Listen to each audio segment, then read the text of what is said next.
it was not at all a quick journey. You know, it was a years past of taking little steps here and there to being more open about it. I was still very selective with who I was open about it. With my family and my friends, I started to stutter around them, and that was great and hard, you know, hard to allow myself to stutter again, because every time, you know, I get to a word and I know it's about to happen, and I can either choose to say the word I want and stutter, or not say it and not stutter, not speak or choose another word. And then the next step was finding the stuttering community, which I had no idea existed. It was like finding gold. I didn't know that that was out there. The amount of fear that I had was incredible. To have that feeling of, oh, I've just found gold, and it probably took me 2 years to touch it. And probably every day I would look at it and be like, should I call him? No, not ready. And then, fast forward, when I finally went to it was like an open house for people who stutter.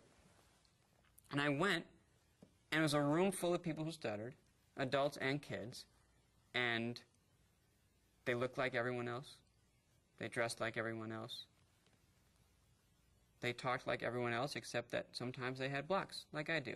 And I think there were so many feelings of relief and joy and still terror, because it's like, am I really going to go there? Like, do I want to go back?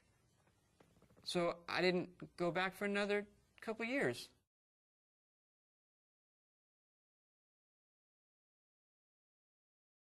If I didn't stutter, then I wouldn't have founded Our Time. And if I didn't stutter, I wouldn't have had the opportunity to work with a group of young people that every day they inspire me and they teach me. And I mean, I feel so lucky and so fortunate and so honored that these young people have let me into their life.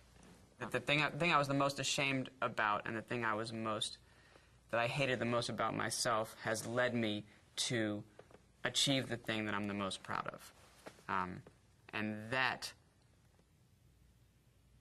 And I would never, ever have thought that would have been the case when I was a kid.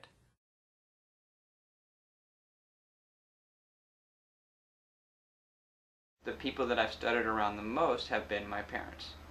And in general, the more comfortable I am around someone, the more I will stutter.